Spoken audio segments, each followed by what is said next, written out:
Então, tá gravando. Vamos então começar. Vou pegar aqui.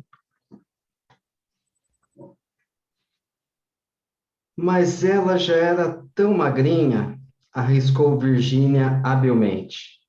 Notou que Bruna, há pouco tão ressentida, animara-se de repente.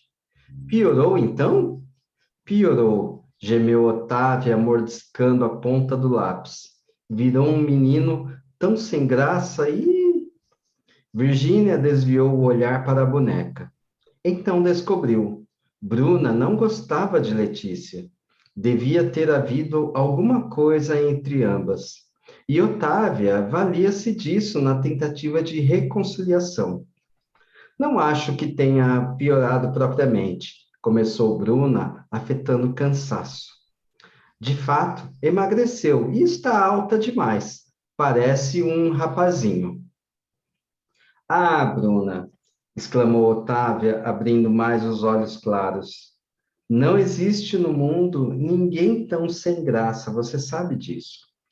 Voltou-se para Virgínia. Domingo fomos à chácara de Afonso e inventamos umas danças. Você precisava ver a pobre a rodar com aqueles braços e pernas que não acabam nunca, se enrascando inteira como uma aranha. Os cabelos são bonitos, concordo. E joga bem tênis, mas não lhe peça mais nada. Bruna tentou recuperar a expressão dignamente magoada. Não conseguiu. Deliciava-se. Afonso não gostaria de ouvir você falar assim. Afonso? Por que Afonso não gostaria? Repetiu Otávia candidamente. Mas se ele foge o tempo todo dela, eu sei em quem ele está interessado. Eu sei. Houve uma pausa. Furtivamente, Virgínia lançou um olhar a Bruna, que agora tricotava com mais rapidez. Então, não havia mesmo dúvida.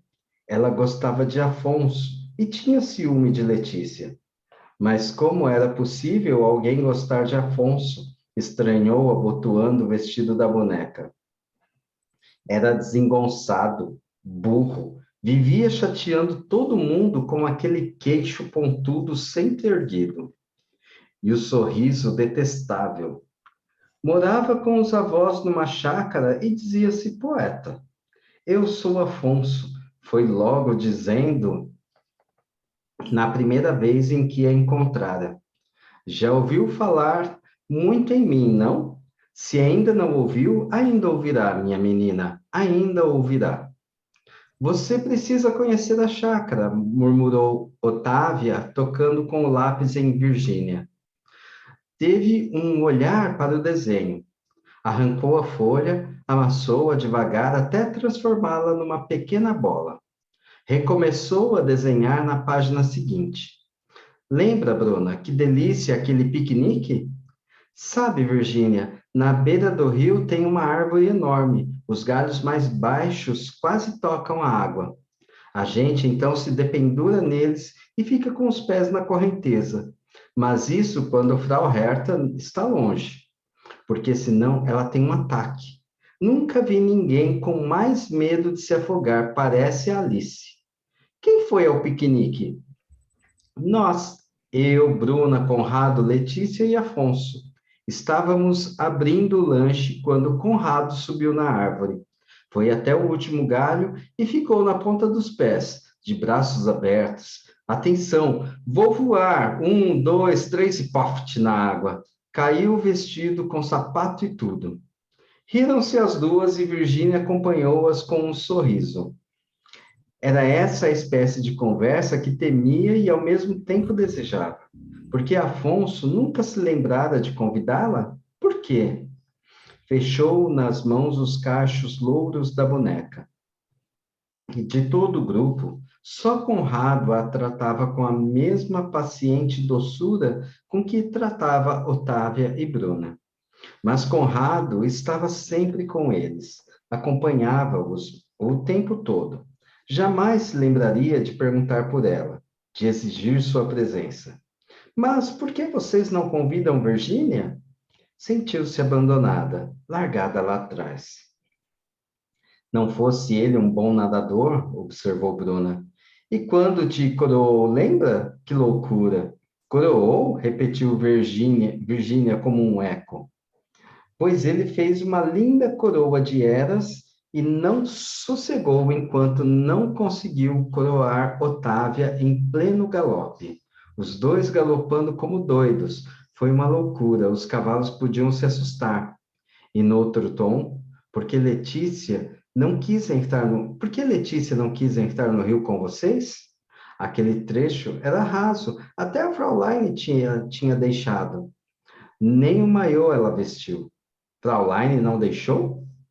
Claro que deixou, mas a dona Letícia Sabonete não quis que o senhor Afonso, queixo fino, descobrisse que na hora em que ela tira a roupa não sobra nada. Um fio de macarrão dentro d'água. Pequena esperta, hein? Bruna concordou gravemente. E como se obedecessem ao mesmo sinal, desataram a rir. Virgínia esboçou um sorriso. A verdade é que, quando as duas se uniam, ela teria mesmo que ficar de fora. Frau Herta entrou de chapéu enterrado até as sobrancelhas. Trouxe um livro, que entregou a Bruna. Preparem-se, meninas, que está na hora da aula de francês. Dirigiu-se a Virgínia. Vamos, minha filha, o carro está esperando. Deixe aí a boneca, vamos. Mas Otávia me deu. As sobrancelhas ralas se contraíram sob a aba do chapéu. Não escondiam um ciúme feroz de tudo quanto era de Otávia. Você deu, Otávia? Claro. A senhora pensa então que ainda brinco com bonecas? Perguntou ela com sua voz delicada. Pousou a mão no ombro de Virgínia. No próximo sábado, a gente vai fazer um piquenique na chácara. Você gostaria de ir também? Virgínia voltou para a irmã, o rosto iluminado. Se gostaria? Ela ainda perguntava se gostaria. Posso mesmo? Otávia não respondeu. Apanhou o caderno e mostrou-lhe o desenho. Adivinha quem é? Havia no papel um rosto oval e frágil, emergindo em meio da cabeleira esvoaçante. Os olhos eram plastos, mas havia qualquer coisa de terrível sob aquela placidez. Passo.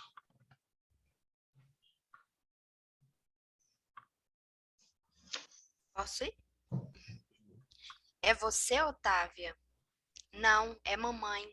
Somos parecidas, não? Murmurou ela, examinando o desenho com uma expressão insondável. E já ia amarfanhar a folha quando Virgínia a impediu. Ofereceu-lhe então o desenho com um gesto indiferente e deixou-se beijar na face. Diga à mamãe que penso sempre nela. Quando ficar melhor, a gente vai fazer uma visita. Agora não adianta nada. Os cabelos de Otávia eram perfumados e frescos, como se tivessem sido lavados há pouco.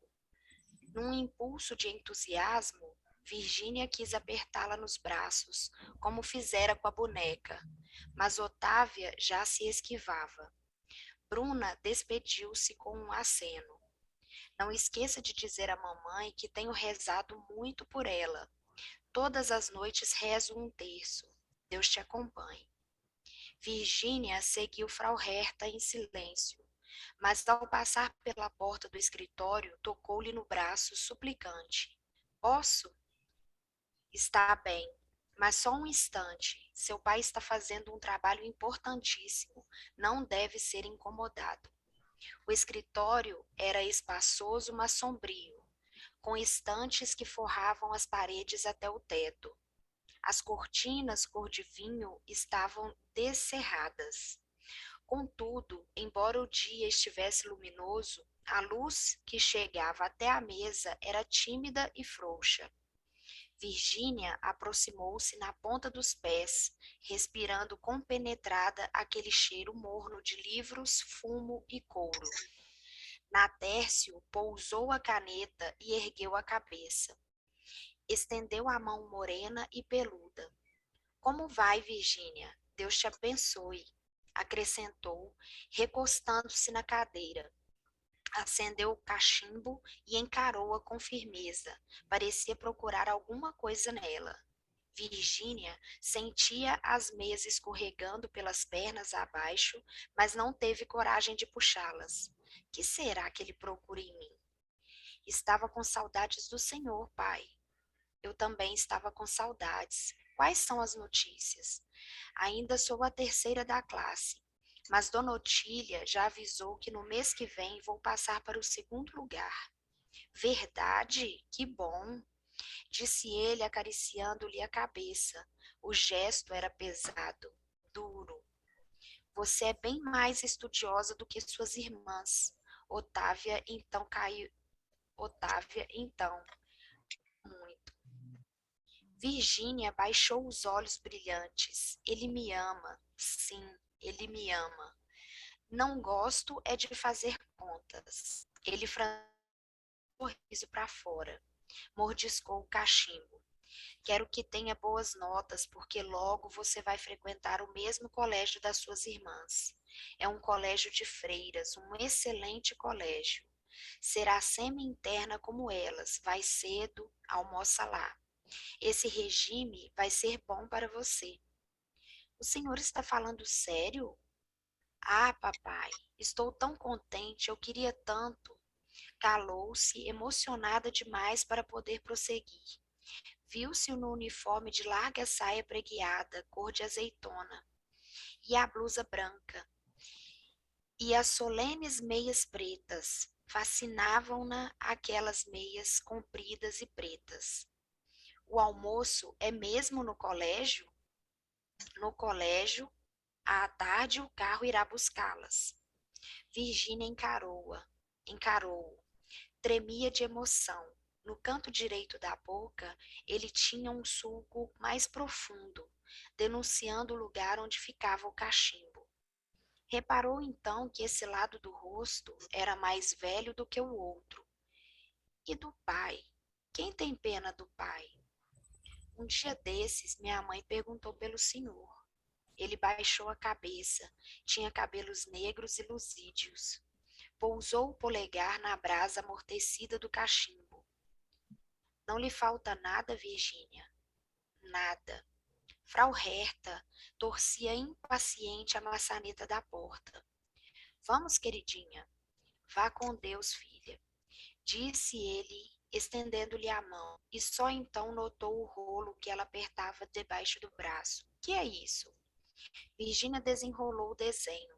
Durante algum tempo ele ficou a olhar a folha, mas a fisionomia continuou impassível. É o retrato da mamãe. Eu sei. Otávia desenha bem. Comentou com voz neutra. Retomou a caneta. Então já pode avisar sua professora para que providencie o boletim. Precisamos do seu boletim. E de um atestado para transferência. A professora sabe como fazer. Virgínia quis perguntar-lhe quando ele iria buscá-la. Quis dizer-lhe ainda como esperava pelo instante em que se mudaria. Pai, estou tão contente de vir morar aqui. Mordeu o lábio. Saiu.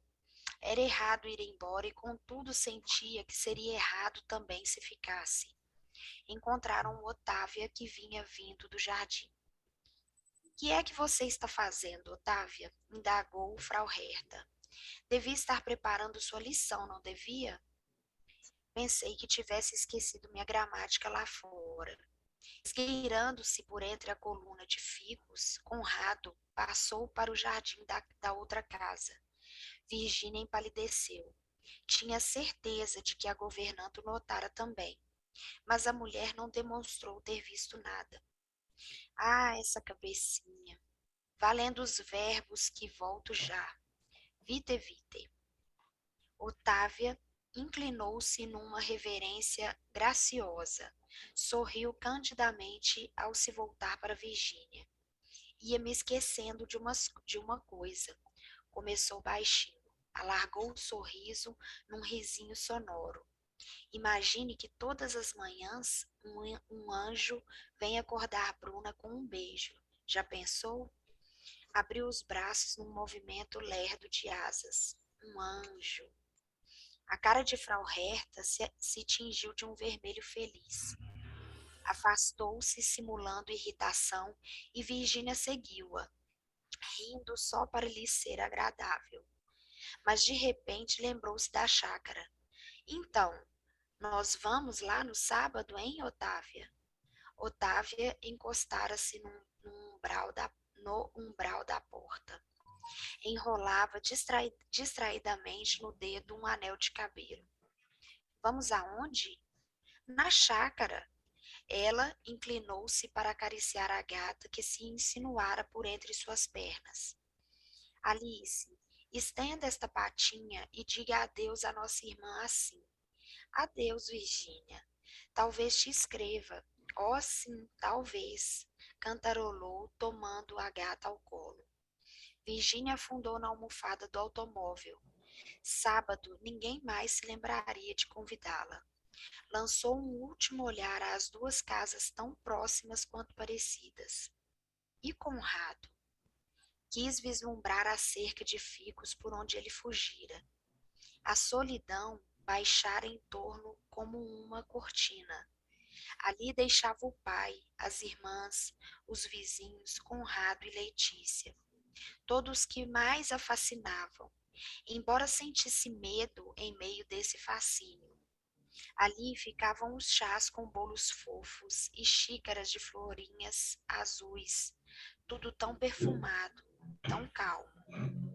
Os jantares, o pai ocupava a cabeceira da mesa e o copeiro de jaqueta engomada vinha trazendo os pratos. O apetite que sentia e o esforço que precisava fazer para não demonstrar a voracidade com que se atirava às tortas douradas que Otávio aceitava, com um ar enfastiado, e Bruna recusava. Não quero engordar. Falava um pouco sim, mas nos intervalos de silêncio ninguém esperava, em suspense, o grito que poderia vir de um dos quartos. As noites eram suaves, entremeadas de conversas e brincadeiras. Conrado aparecia quase todas as tardes, e agora havia ainda Letícia para aumentar a roda. Afonso, embora morando na chácara, estava presente a tudo, e os assuntos comuns, os jogos, às vezes Otávia cantava com voz fraca, mas melodiosa. Passo.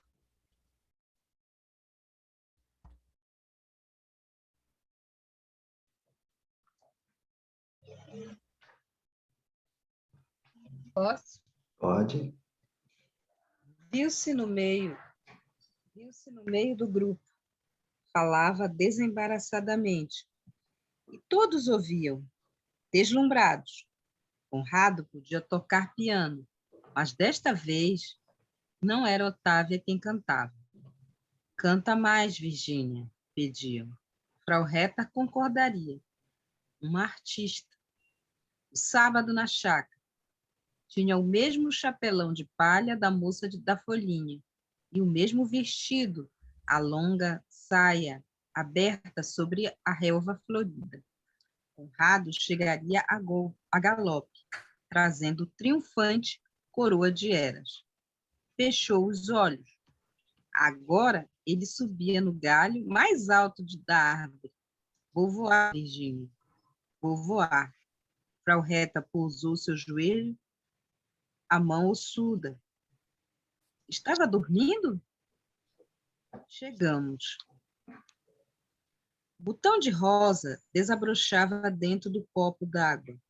Roubou de algum jardim, concluiu Virgínia, ao se lembrar das mãos morenas de Luciana,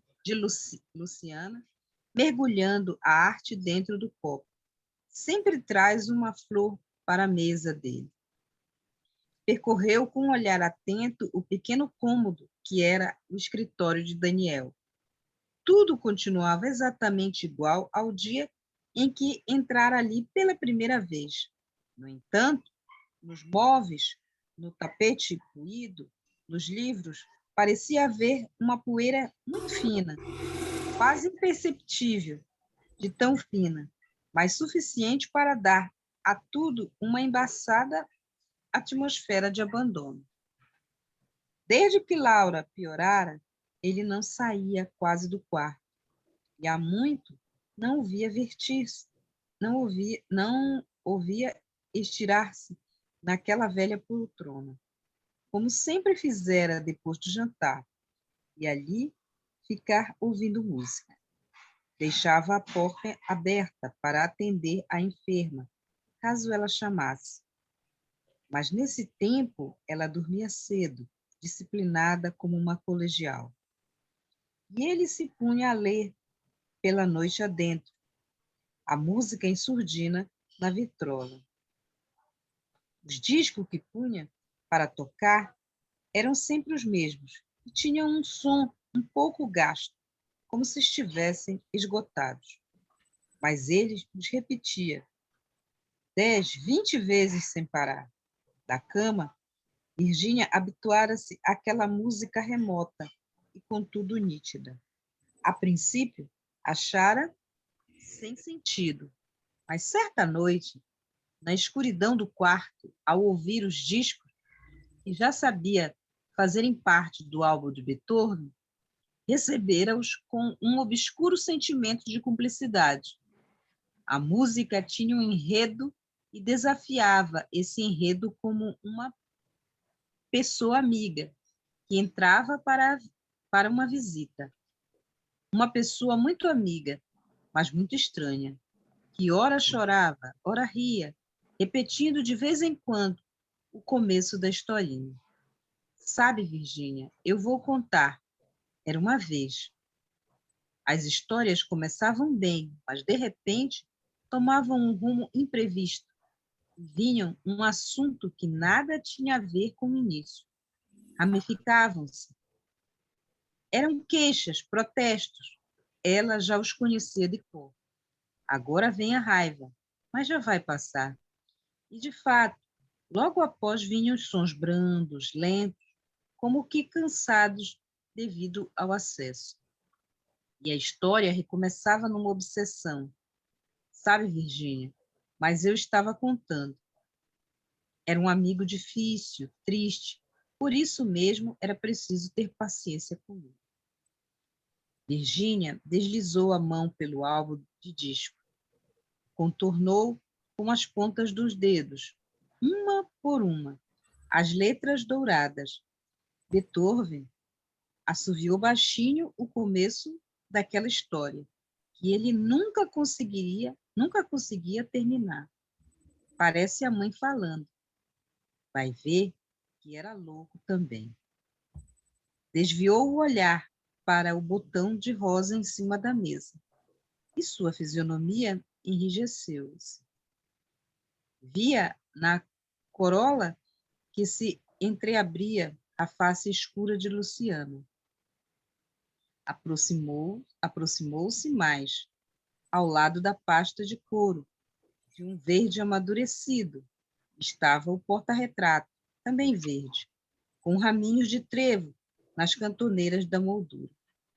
Em outros tempos, as folhas deveriam ter sido douradas, mas agora lhes restavam vestígios apenas de um ouro já sem brilho. Na fotografia ensolarada, Laura sorria para o fotógrafo invisível.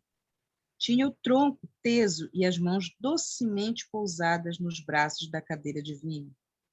Parecia despreocupada, como uma menina, de cabeleira solta e suéter.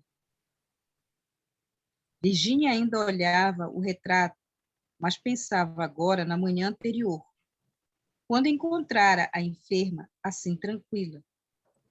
A blusa abotoada até o pescoço e os cabelos puxados levemente para trás, desatados na nuca. Animara-se ao vê-la tão bem.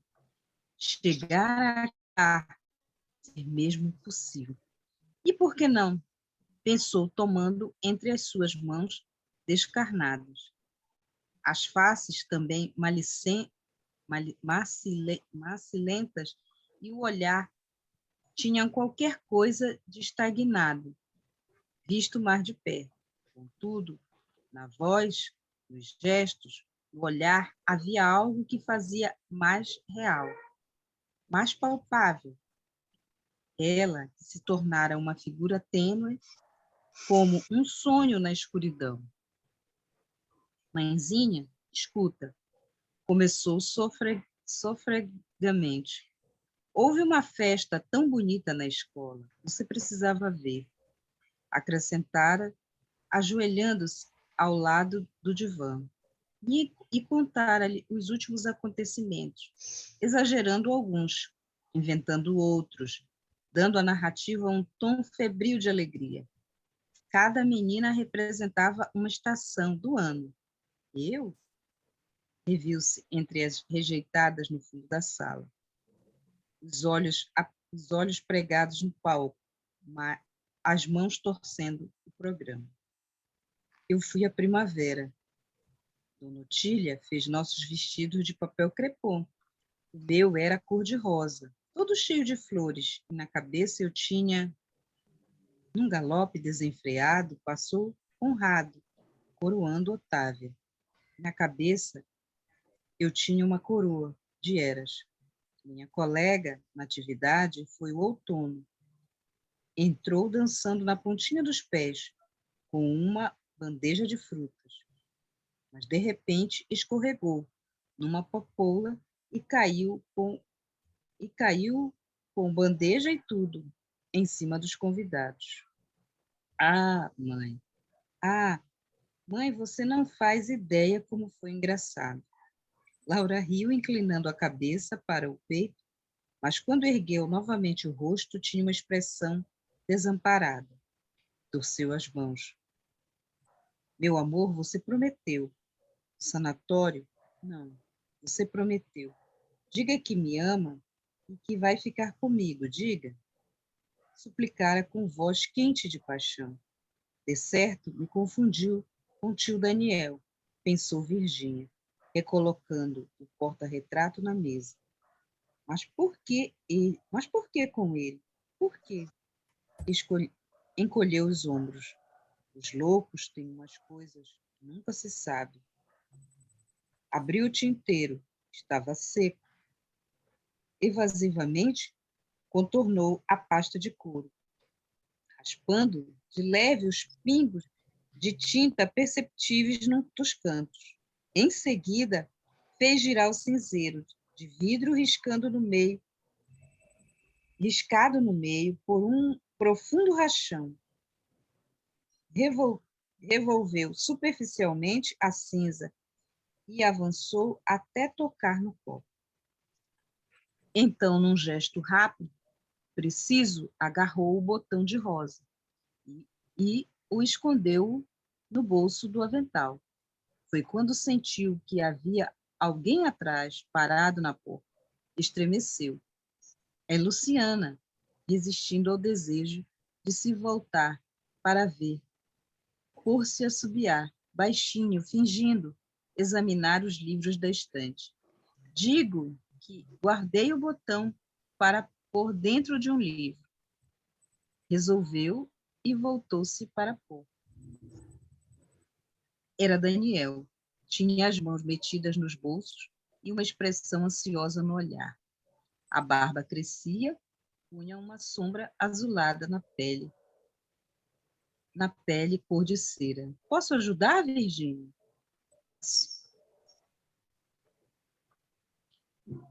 Posso? Nos lábios dela, o assobio era agora um soprozinho sem melodia. Surgindo assim inesperadamente, Daniel parecera-lhe uma outra pessoa, um desconhecido, mas tão cansado que seu primeiro impulso fora correr para abraçá-lo e retribuir-lhe a pergunta: posso ajudar? Reparou na gravata verde que ele trazia frouxamente retorcida. O dragão esverdinhado que São Jorge esmagou pode ficar às vezes tão branco como um cordeiro. É preciso enfrentá-lo, advertir-lhe. A boca em forma de pirâmide. Enfrentá-lo. Eu queria um dicionário, mentiu ela, das unhas na corola da flor. Tem uma palavra que não sei o que quer dizer. Lentamente, ele deslizou a mão pelas lombadas dos livros, apanhou um e abriu. Qual é a dúvida? Deixa, Daniel, eu me encontro, interveio rápida. Pôs-se a folhear afobadamente o volume, procurando uma palavra qualquer que servisse de pretexto para sua presença ali. E, de repente, lançou a Daniel um olhar malicioso. Começa com a palavra enxovalhar, enxovalhar. Está aqui, e leu triunfante, sujar, manchar, enodar. Você precisava dessa palavra? Uma palavra tão pesada, ruim. Mas tem gente que faz isso com os outros. Bruno disse que conhece algumas pessoas que enxovalham as outras. E Bruna não mente. Daniel sentou-se na poltrona. Baixou os olhos para os sapatos embaçados. Virgínia, você é uma menininha ainda e não devia. Bateu as mãos espalmadas sobre os joelhos.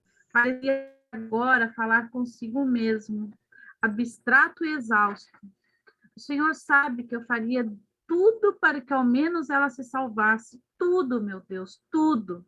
Calou-se apertando os maxilares. Virgínia aproximou-se cautelosa e viu então que os olhos dele estavam cheios de lágrimas. Ah, como era difícil odiá-lo naquele momento. Bruna, está tão aflito. Eu não estou mais com raiva. Depois posso ficar, mas agora não.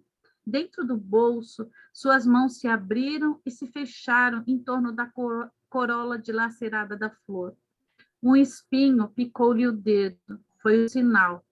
Profunda como a dor da picada, a voz de Bruna voltou implacável. E do pai?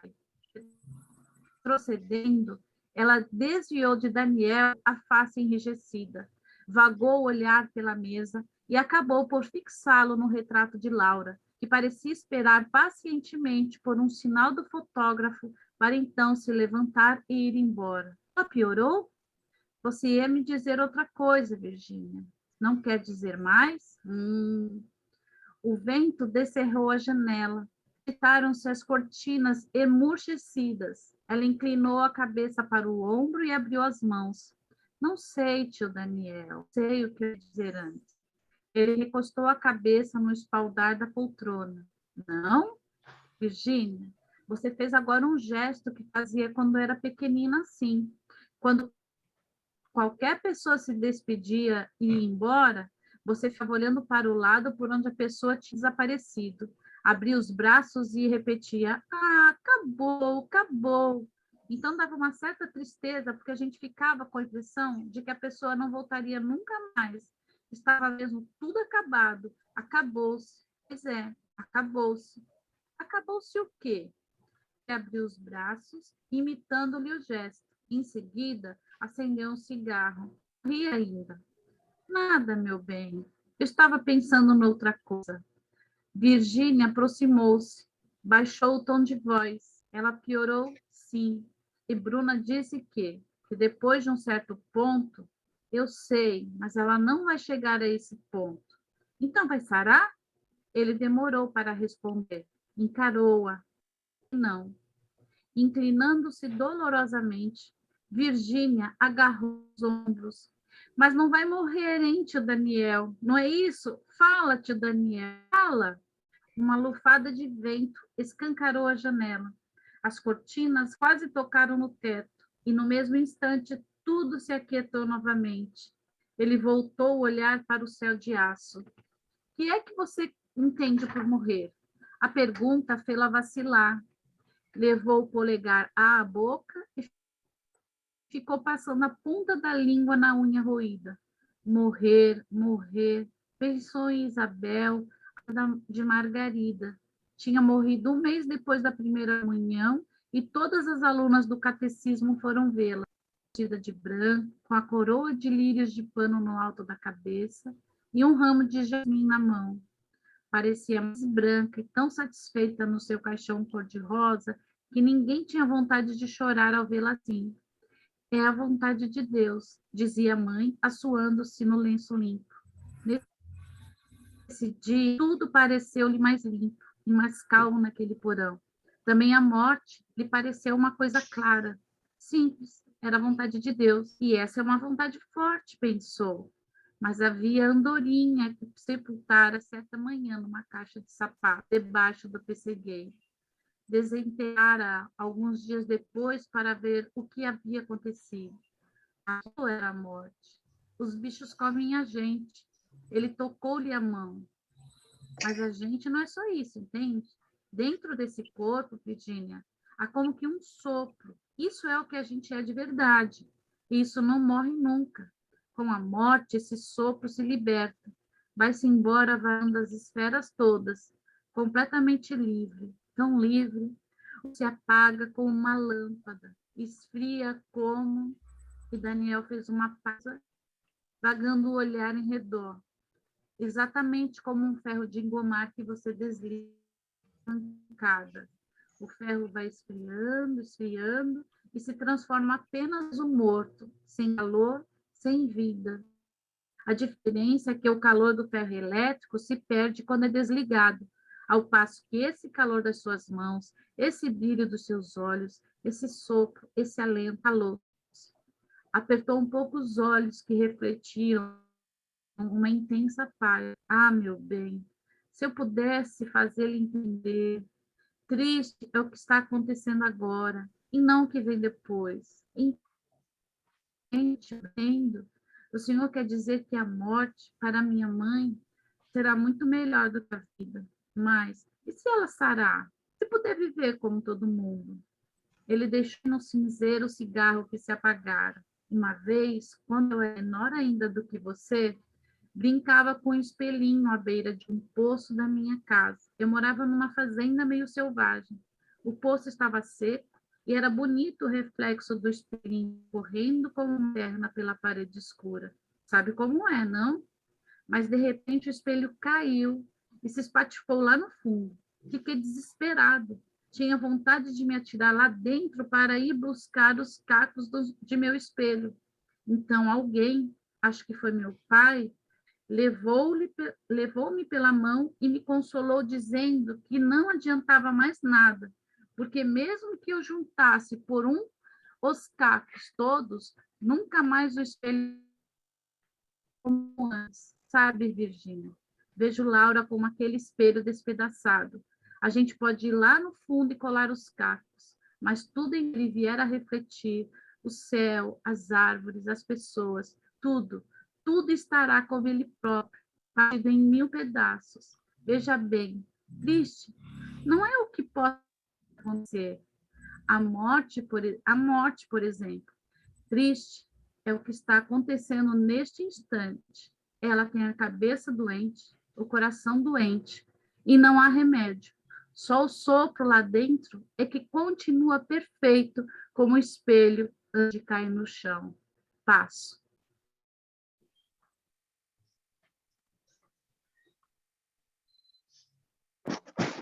Vocês estão me ouvindo, gente? Sim. Perfeito, então continuo aqui. E ele vai até Deus? Depois da morte? Sim, vai até Deus. Virgínia fixou o olhar no céu. No catecismo, o padre chamava aquilo de alma.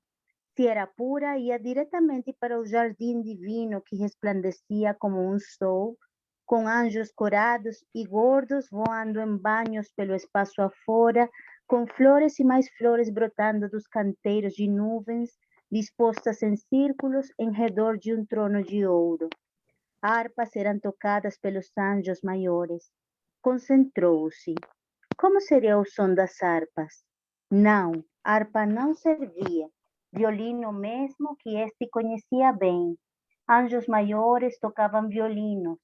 E em meio dos resplendores, a mais linda, linda, ajoelhada aos pés de Deus. Voltou-se para Daniel, mas ele agora parecia absorto na leitura de um livro que apanhara na mesa. Leu brandamente.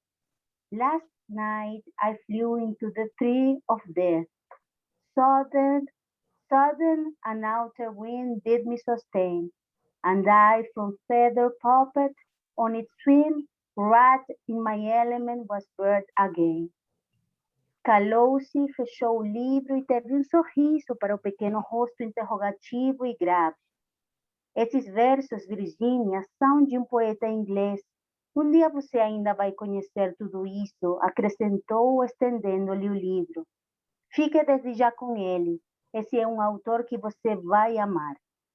Ela recebeu o livro e apertou-o contra o peito. Bruna não a perdoaria nunca se a visse assim. Mas Bruna estava longe. Ninguém saberá. Daniel parecia lhe dizer com um olhar de conspiração. Sorriu para si mesma e deu alguns passos vacilantes em direção à porta. Deteve-se e indicou o álbum de discos. Tio Daniel, ele também era louco? Daniel levantou-se, acendeu um cigarro.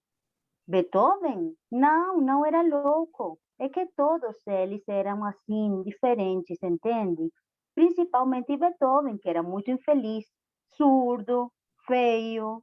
Ela atalhou-o com vivacidade. Então foi por isso. Por isso o quê? Ele era feio, tio Daniel.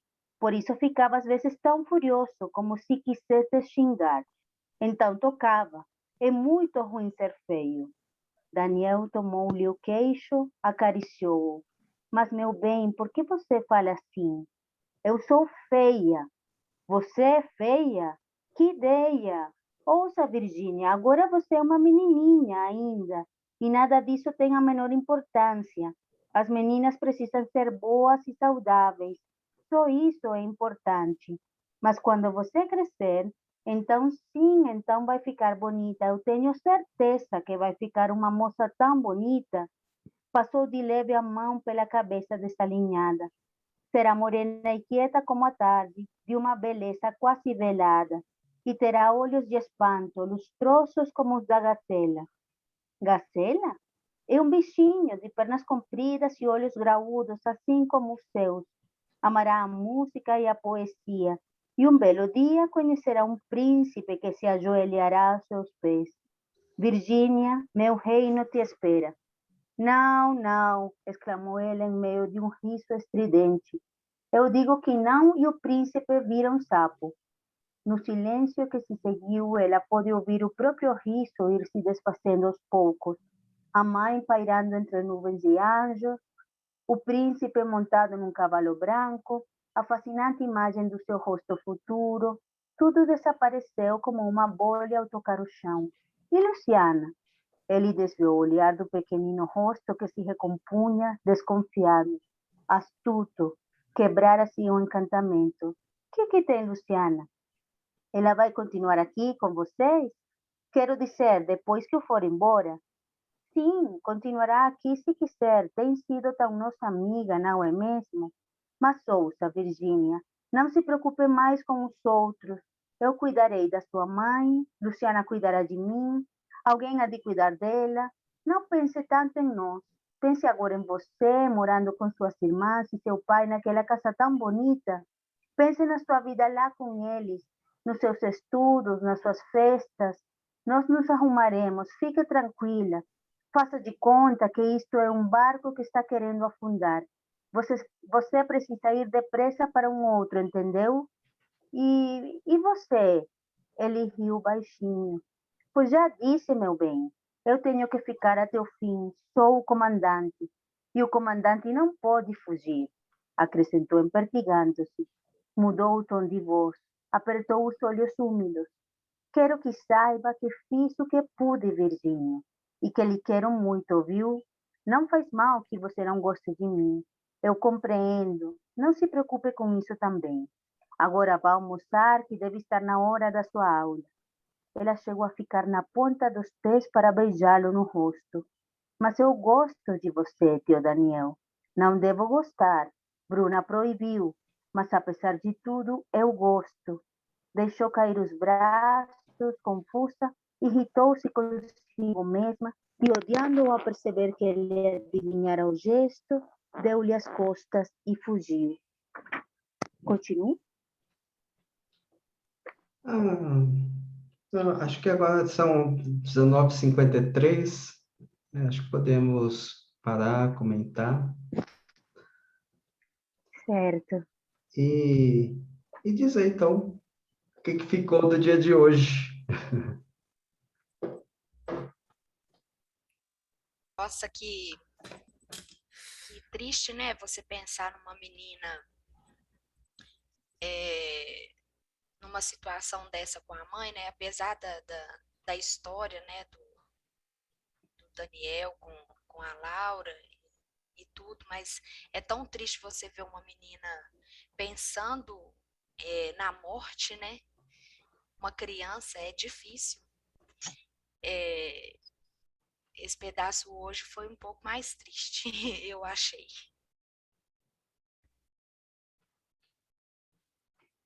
Eu acho que também o triste é esse conflito dela, né?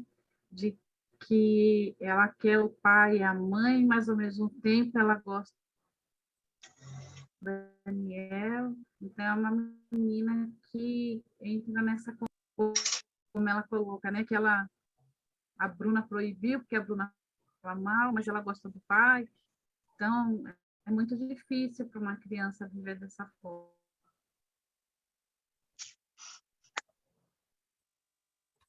Acho triste também que ela fica querendo a aprovação das irmãs e as irmãs, né, ela fala que queria ir para a chácara e as irmãs depois falar no sábado ninguém vai lembrar de me chamar. E a irmã nem se dá o trabalho de responder para ela assim, ah, sim, vamos para a chácara. Não, só muda de assunto.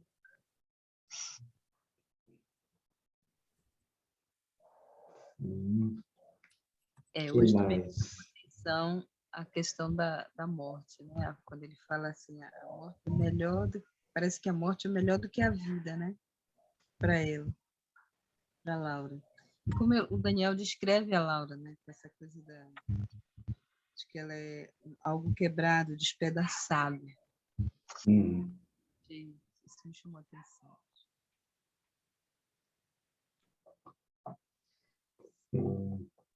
Quem mais? Quem mais?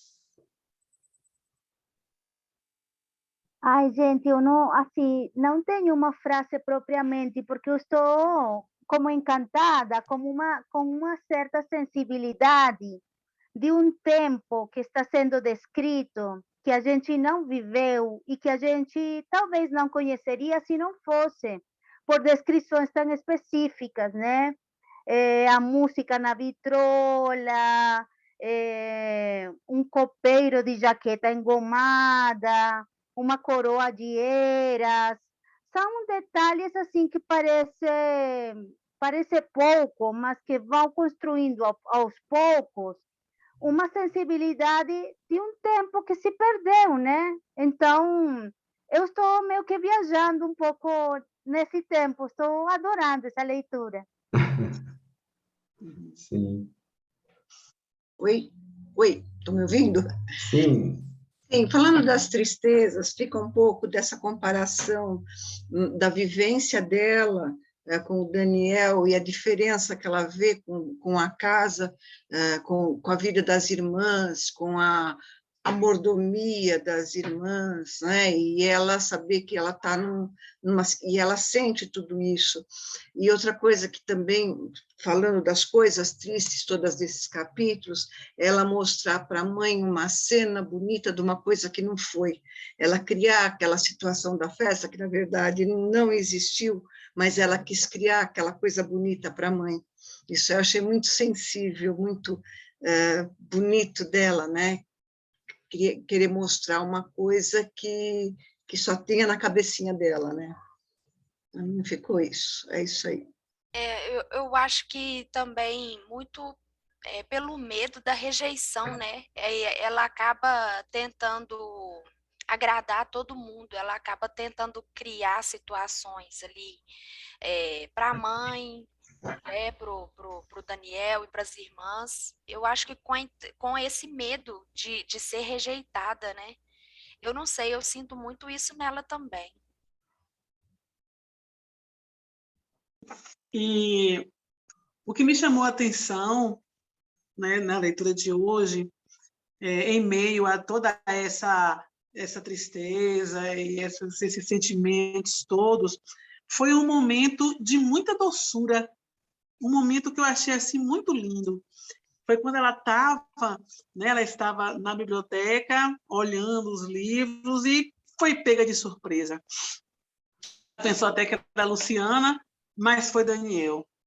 E Daniel perguntou: posso ajudar, Virgínia? E quando ela olhou para Daniel, ela percebeu uma outra pessoa, um desconhecido, uma aparência assim, tão cansada, que o primeiro impulso dela foi correr, abraçá-lo e retribuir-lhe a pergunta: posso ajudar? Eu achei isso de uma doçura infinita. Muito, muito, muito, muito lindo.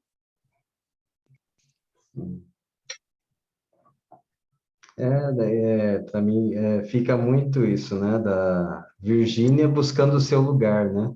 Ali com o pai, com as irmãs, com a mãe também, né? E com o Daniel, de repente tem essa coisa assim, né? Meio que tem essa conexão, né? Então é bem interessante. Me chamou a atenção com o pai, que parece que o pai, assim, parece aquele agrado, assim, meio obrigatório, né? Meio, né? Formal, né? Formal Aí demais. você já começa a imaginar, né? Já começa a imaginar, tem coisa aí. Alguém mais? Tem alguma coisa de hoje? Não, acho que é só. Então, tá bom, gente. Então, valeu por hoje. Muito bom, como sempre. E quarta-feira a gente volta, então. Abraços a todos. Abraço. Abraços, Obrigada, beijos. gente. Um abraço. Boa noite. Boa noite, gente. Obrigada. Boa noite. E com boas leituras. Sim. Boa noite. Até quarta. Boa noite.